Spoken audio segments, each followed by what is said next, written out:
This is Life Transformation Radio. Prepare to engage. Seatbelt activated. Download initiated.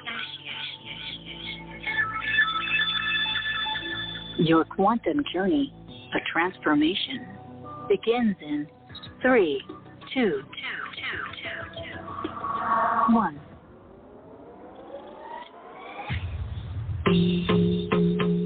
Welcome to Life Transformation Radio. Hi, I'm Rob Actis, best-selling author of The Law of Action, voice actor, business mindset coach, the podcast whisperer, and Mr. Action himself. Life Transformation Radio is heard in over 90 countries. Thank you for joining us from all around the world.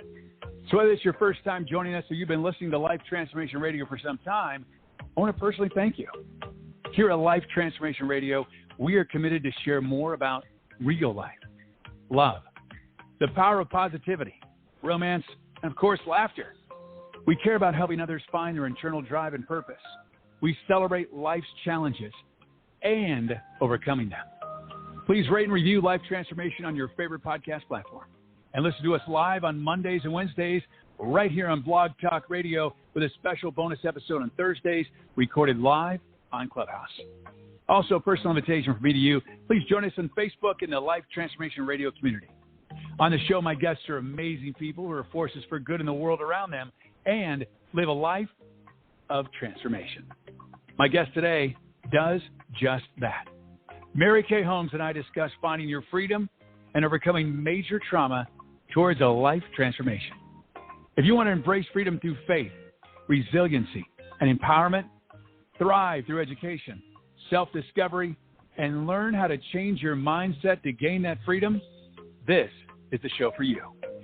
Kaye Holmes is a #1 international best-selling author, speaker, podcaster, magazine publisher, and certified life coach. She is living out her dream to inspire everyone she encounters to live a life of transformation.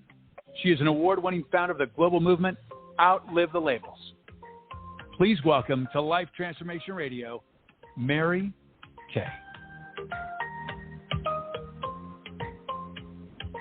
Hi, Mary. Hi. Thank you so much for having me. I'm honored to be with you today.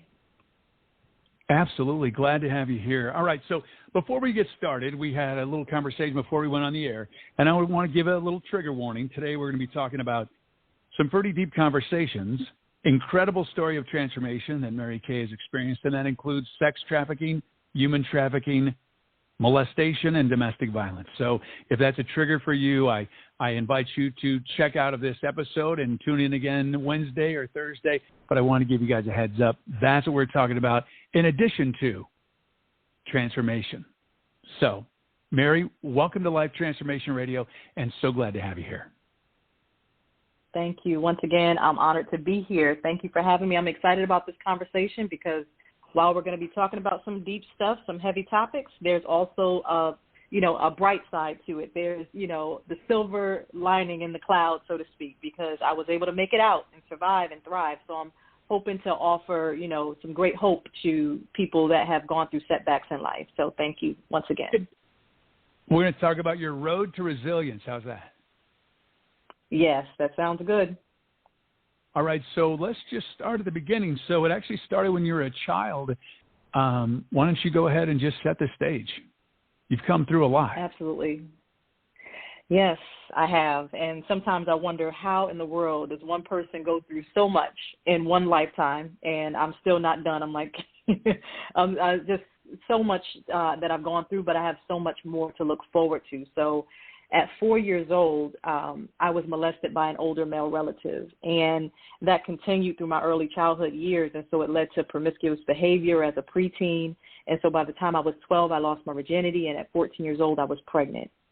And so at the age of 15 years old, I became a victim of human trafficking, but because of the lack of education and awareness about human trafficking, I didn't discover what it was until I was 38 years old. And that childhood trauma that I experienced, it led to me making some really bad choices. So it led to depression, to homelessness, and eventually even serving time in state prison. And so wow. while I was in prison, it was then that, I had this awakening and this epiphany. I know we didn't discuss this part of my story, Rob, but, there's so many facets to my story. But all of that led up to that. But it was during that time when I was serving time, sitting in that state prison during one of the hottest summers in the history of the state of Connecticut. I had this awakening. I had this epiphany. It was like through my trauma, I started appreciating the value of time.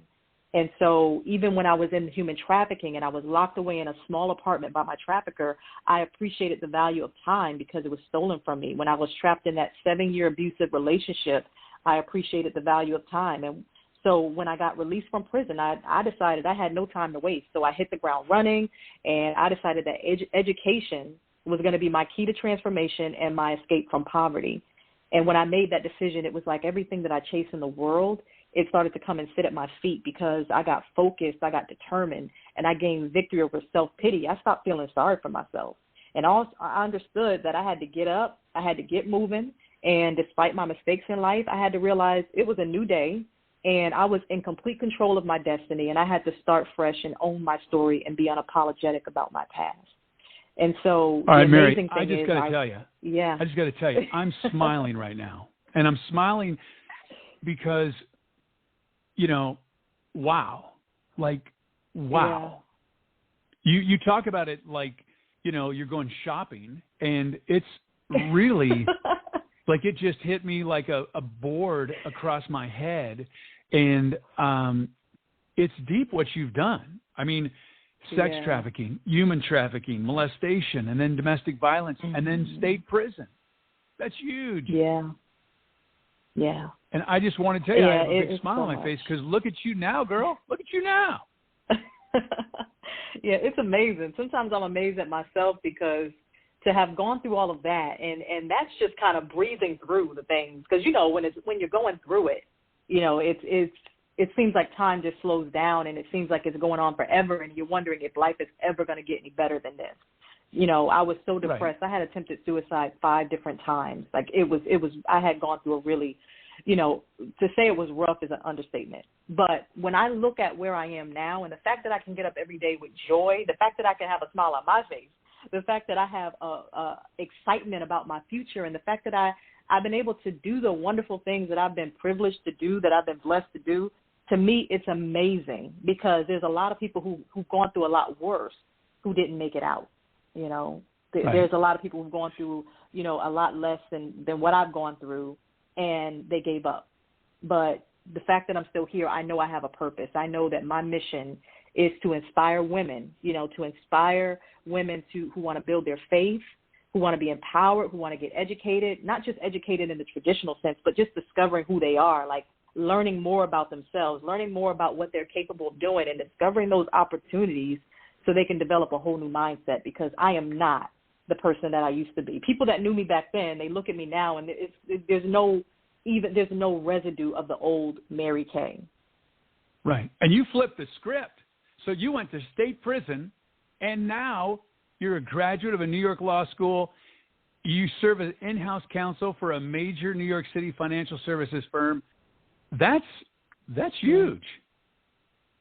Yeah, from locked up to lawyering, so and it's amazing too, because there's a lot of people, they would look at me and say, okay, how did you have the audacity to even apply to law school with a rap sheet?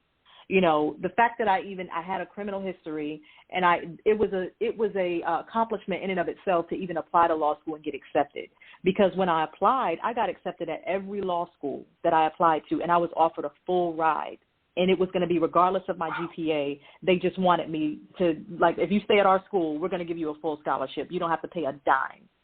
And so to have those kind of opportunities presented to me with my record, with my past, it just proved that, and I know we say it a lot. People have overused this phrase, your past doesn't define you. But you know what? Sometimes the simplest things, it really just, it speaks to the heart of what I want to say to people. Like, look, no matter what you've done in your past, no matter what mistakes you've made, there's always time to turn it around, to reinvent yourself, and to start over. Absolutely. And that's what I did. So Absolutely. When I went into law school, I got to admit, I had imposter syndrome. I went in and I was thinking I didn't belong there. I went in, I felt like a fraud. I felt like everyone else had the cookie cutter background, Everyone else deserved to be there. Everyone had, done everything that they were supposed to do, dot every I and crossed every T. And I was the one who just made all of these mistakes along the way. And here I am. I get this shot to be right there amongst them.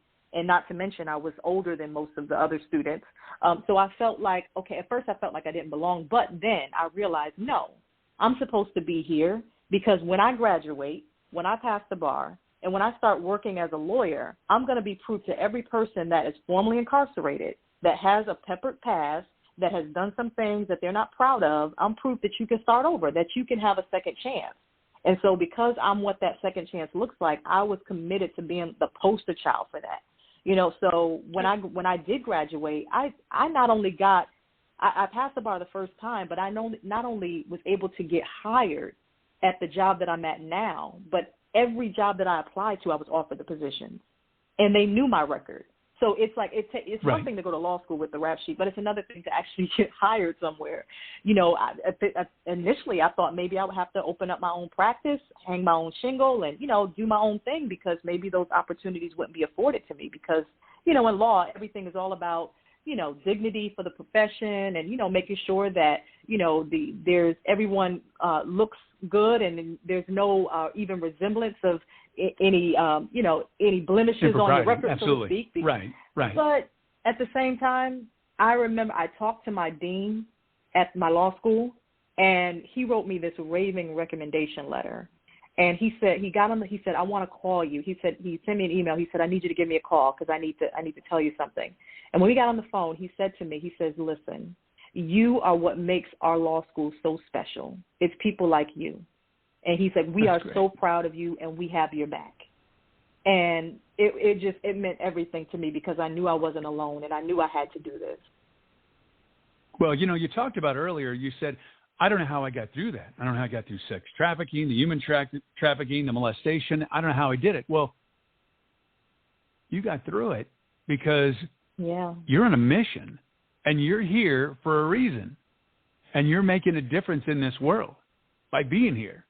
And that's how you got with. Like, I'm looking at your website, I'm looking at pictures of you, and, even just hearing your voice when I first met you in Clubhouse was amazing. I just felt your energy. And I can guarantee you, if I felt your energy when you were, before you've been locked up or after you were in state prison, your energy was probably a whole lot different. But you did what, you had a metamorphosis. You became that, you got in your cocoon and you transformed into a butterfly. Like, that seems like what happened. Yes, that's what happened. I broke free. I found that freedom, and I was able to transform. And, that's that message that I want to give to people. I offer my story to people to give them that faith, that hope, that love, that support, letting people know, like, you're not in this by yourself. Matter of fact, there's someone out here. There's someone, even if it's not me, but there's someone who's been there and they know the way out. And so my goal is to show people how I did it, because even when I say, like, I don't know how I got through it, while I was going through it, I don't know how I got through it. That was really my faith. It really pushed me through. Right. But once I got out, what caused me to get past just surviving and thriving, when I was able to thrive, there were certain strategic things that I had to do. And even when I didn't realize what I was doing them. And so now, like, I want to help people to be, intentional about, overcoming, being intentional about finding their purpose, finding that hope, because it's possible. Like, if no one else, if you've never met someone who's like I should be in the dictionary, my face should be there next to possible. Like, it's possible because I'm proof that it is. Like, there's no way that you can look at what I've gone through and see where I am now and not be inspired, because I get inspired because I know that it's bigger than me. It's not about me. And I know people hear my story and they're wild and all of that stuff, and that's great, but I want people to be transformed too. Like, I want them to take my story and say, you know what? I can get out of this rut.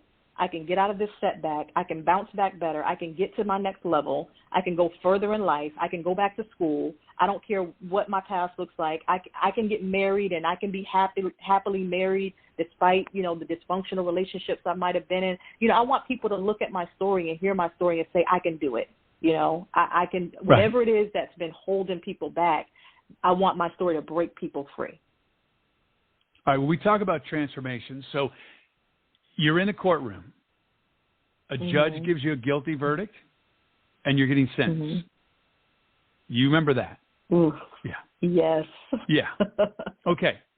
So a lot of people have transformational moments at that point. I mean, there's a time. So did the transformation happen when you were sentenced, or did it happen in prison? Did it happen the day you got out of prison? When did the transformation, or is it the day you walked into prison? Well, I'm glad you asked that, because I don't often get a chance to really talk about that day. And that was so pivotal. That's a big day. Yeah.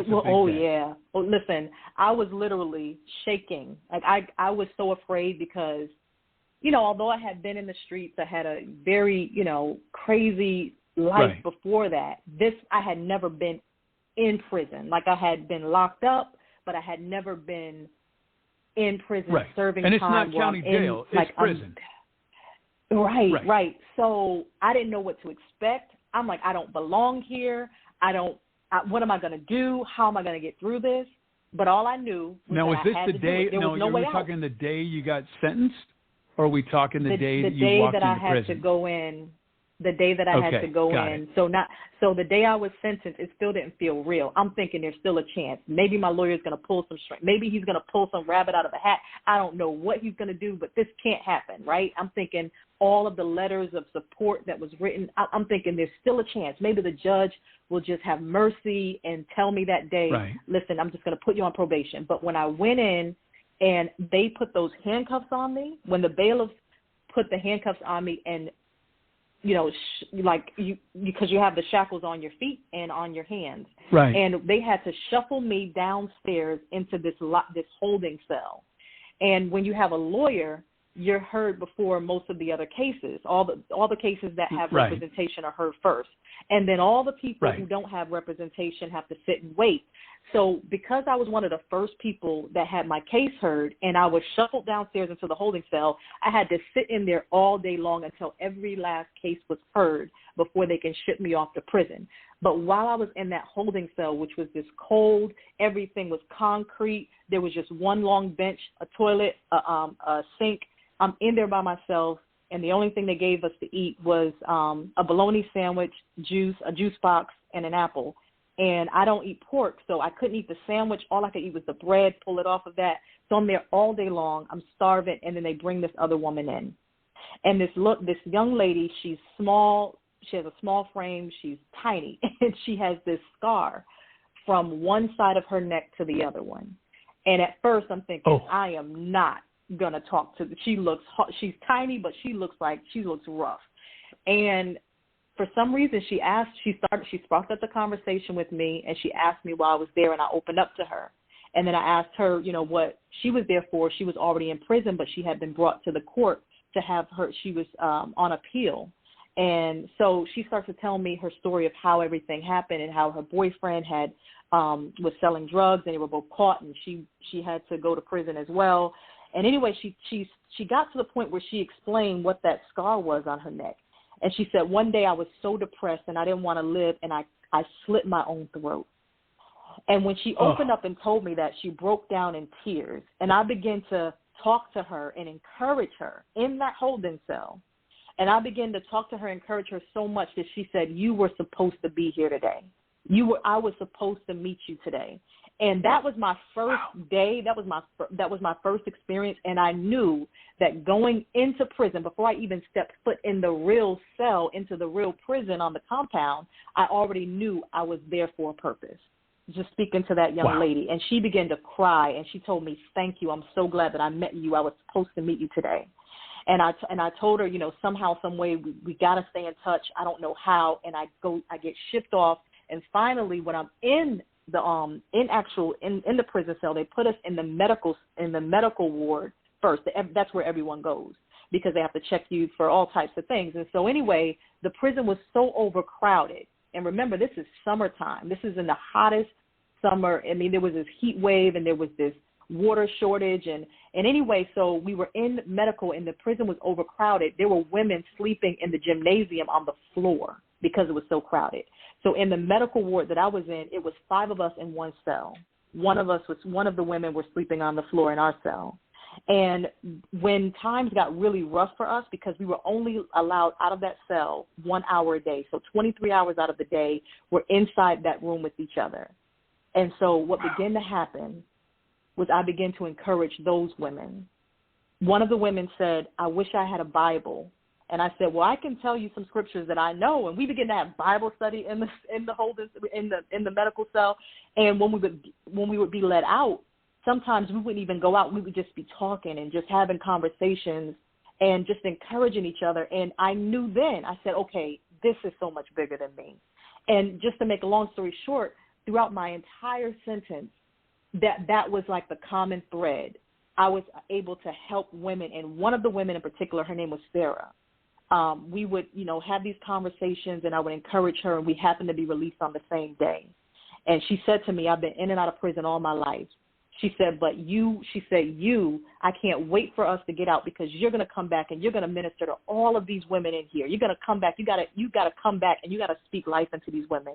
She said, you've helped me so much. She said, I'm not coming back here. This is my last time. And so when we got out, I happened to have the same parole officer. And she didn't have a car, so I would take her back and forth to her appointments. I would take her to the food pantries to get food, take her to her doctor's appointments. And because she had been previously addicted to drugs, she was trying to get better. So I would take her to her visits with her therapist. And unfortunately, a couple months later, she passed away from a heart attack.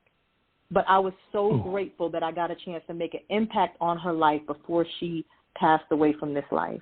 I was able to make the impact. And so things like that, it let me know, even though the circumstances surrounding me going in were less than ideal, far from ideal, I knew that somehow, some way, I was still meant to be there at that time, meet those women, because I can't even begin to go into detail for the sake of time about all the women that I was able to help and talk to in there. And that was the catalyst, because I came out and immediately started my nonprofit. I wasn't speaking back then. I didn't have a book. I didn't have any of this. I wasn't doing much of anything. I came out, and that was my goal. That was my mission. I came out of that prison with a mission. Wow. Okay, so how did you get these women to change their mindset? What did you do? Well, the first thing is that I gave them a sense of hope, and I, explained faith to them, because faith is just about a belief system. You got to believe in yourself, and you got to believe in something bigger than you. And, you have to also believe in the process of transformation, because it doesn't always happen overnight. Now, I know maybe there's someone out there where it was just, instantaneous transformation, but for most of us, it doesn't happen that way. For most of us, we have to go through this process. And so I started to explain to women that, you got to believe in yourself. You got to, if no one else believes in you, you got to have, some level of confidence that, look, I can do this. And look, we were all in there. We were all in there with these backgrounds that were just, we had messed up in life. Many of us, we were there. We were feeling sorry for ourselves. And we whatever the circumstances were that led up to us being there, explain to those women, look, we're here now. What are we going to do with the rest of our life? What are we going to do with what's left, basically? This is something I used to always say. Look, we're not going to focus on what we've lost. We're going to look at what we have left. And I used to say that all the time. What do we have left? And what we had left was ourselves. And we had to believe in us. We had to believe in ourselves. We had to set principles. We had to set values for ourselves and rules that we were going to live by. Because we weren't going to be governed by this world anymore. We weren't going to just do what we wanted to do, so to speak, and just keep messing up and just breaking the law and doing all of these things that had led us to this point that we were at. And so we had to look at ourselves and say, look, are we going to look at the past and, have self-pity, or are we going to just own up to our story, own it, and say, look, this is what I've done, but what do I do now? And so I would tell them about that faith, because a lot of us, we were Christians with a lot of the women that I was dealing with, and we would wait outside at the gate for this van to come and take us to church. And sometimes the van wouldn't show up, and we would stand out there in the heat for hours. Well, when I say hour, I mean maybe an hour and a half before someone came and told us that the people that had volunteered to come and minister to us, they weren't coming. They didn't show up. And so we would all go Right. back in and we would be discouraged. But during those times that we couldn't go to church, I would be the person that would minister to them. And so we would sit there and we would talk about faith. We would talk about believing in God, believing in ourselves. And, you know, all of that is that big piece, that big part, that faith component was so crucial. And then the second thing I would tell them is like, look, we gotta have this bounce back in us. We gotta be able to come back from this. So that resiliency piece was so key. It was so transformational because a lot of people, you know, yeah, you might find the freedom and you might have that faith and all of that stuff, but then as soon as life hits you, because life can hit you from the blind side, and, you know, sometimes it'll knock you straight like on your back. And when those things happen, because tough times happen, we go right back to the old mindset.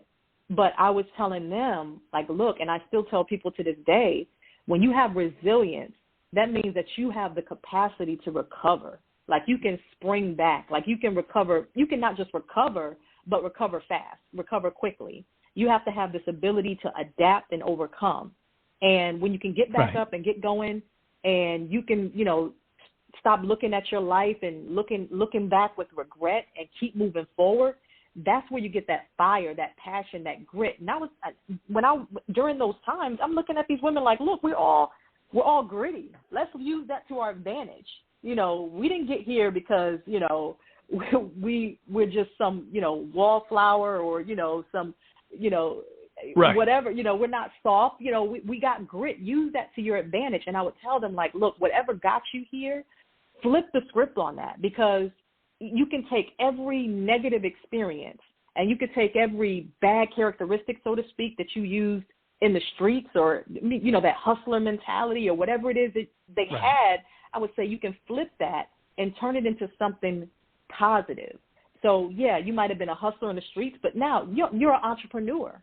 You know, you might have been someone who was forging checks, and you might have been a con artist, so to speak. But no, you're a businesswoman. You know, you're a person of strategy. You know how to work systems.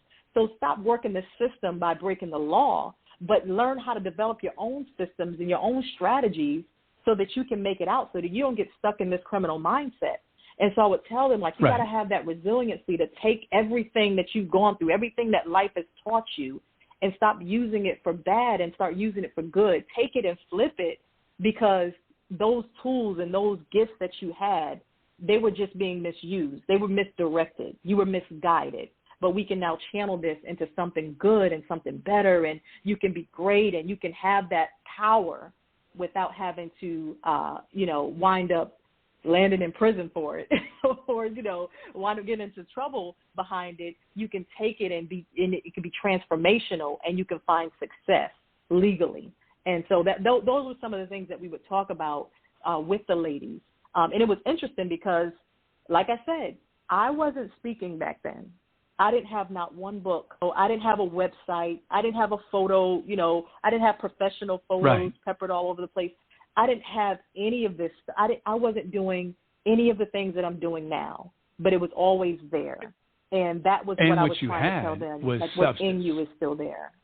Yeah. Right. And what you had was substance. Yeah. You were walking your talk. Yeah. So when did you get out of prison? I'm sorry, what's that? When did you get out of prison? Well, I got out, it had to be 2013. I got out of prison. And you went to law school, it was what, 4 years? I went to law school in 2016, 3 years.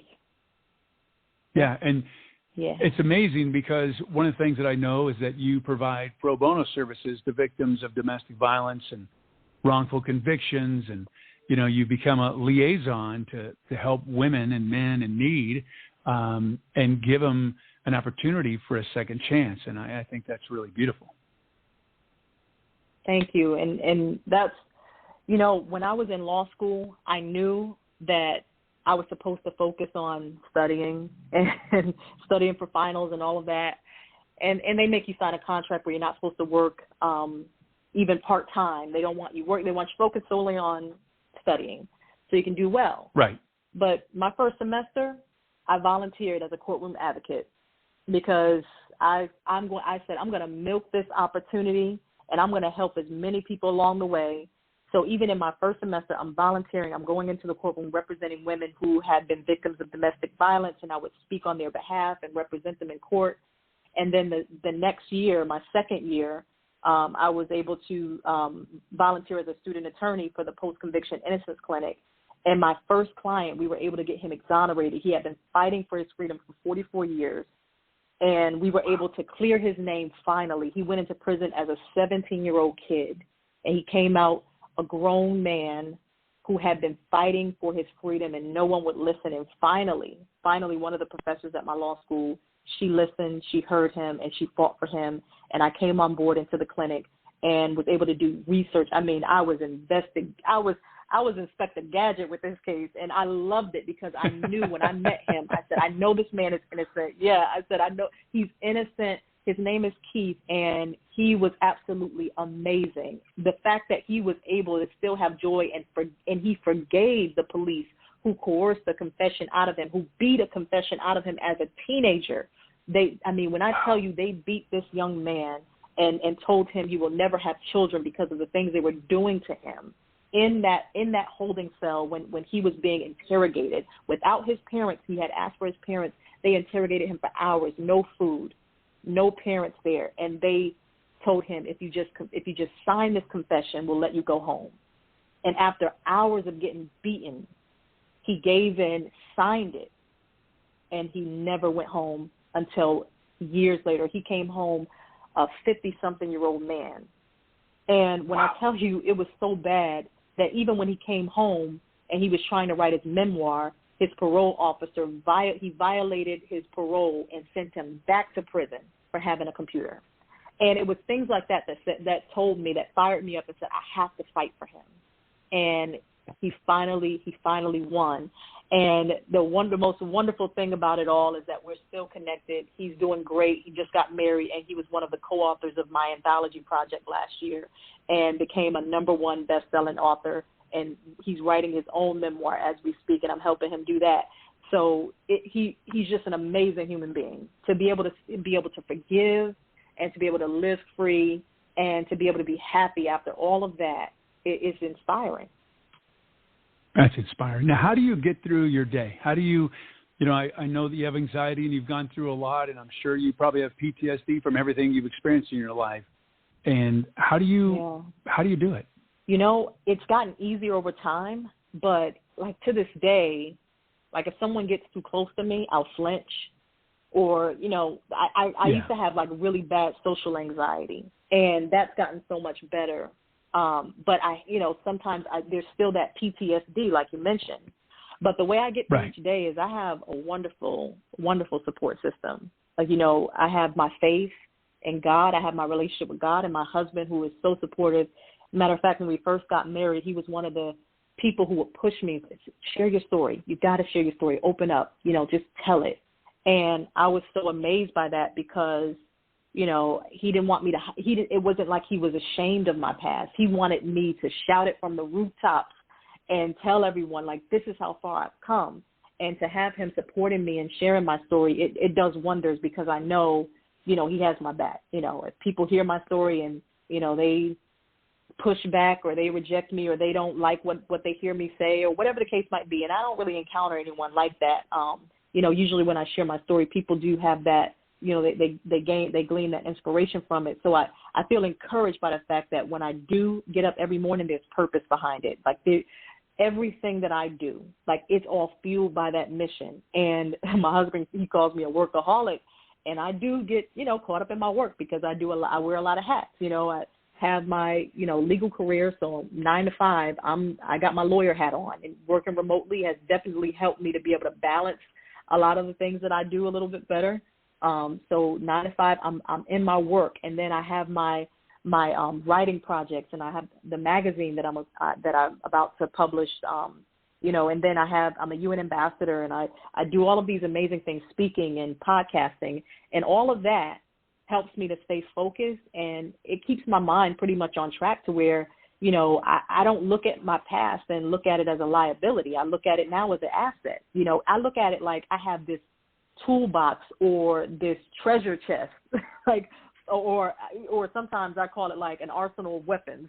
You know, where my past now, it's like I can reach back and I can pull on anything from my past and I can use it to my advantage and to someone else's advantage, because if I encounter someone who's suicidal, I can say, oh, I've been through that. I know what it's like, and I know how I got out of that. Let me share with you how I survived that. Oh, you're going through domestic violence? Okay, let me tell you my story about that. I can pull from that, and I can tell you how I got through it. Oh, you've been human trafficked? Oh, let me tell you about this, because I was able to get through it by doing this, this, and that. Oh, you were homeless? Oh, I've been through that twice. I was living out of my car with my children, and I had to go to take them to the library to be able to have a warm place to do their homework. I know what it's like. I can tell you how to get out of that. I've been to, and so if someone's been to prison or they've gone through different things in life, I have this arsenal of weapons that I can pull from and say, awesome. I know what that's like. I can help you get through it. Well, Mary Kaye, I definitely have to say that you're the epitome of someone who can successfully bounce back from any setback. That's amazing. Wow. Now, if you want to reach out to Mary Kaye, check her out at marykayholmes.com, all platforms, Instagram and other social media platforms at Hear Mary Speak. And, of course, on Clubhouse, it's Mary Kaye Holmes on Clubhouse. And you can always find her in lots of rooms that I'm in because she's awesome and I like to follow her and she follows me. It's a cool thing. So, Mary Kaye, thank you for being here today. Thank you for having me. It was such an honor, and I enjoyed talking to you about these things today. And I know that someone has been helped today. Oh, I guarantee it. And, when you do reach out to Mary Kaye, let her know that you listen to this episode of Life Transformation Radio and tell her Rob says hi. All right. Thank you so much for your support and taking the time out of your busy and precious day to listen to Life Transformation Radio. Oh, we so appreciate you. Thank you for allowing me, along with my very special guest, Mary Kaye Holmes, to touch your heart, move your soul, and inspire you to live a life of transformation. I'm Rob Actis. Until next time. This is Life Transformation Radio. Download complete.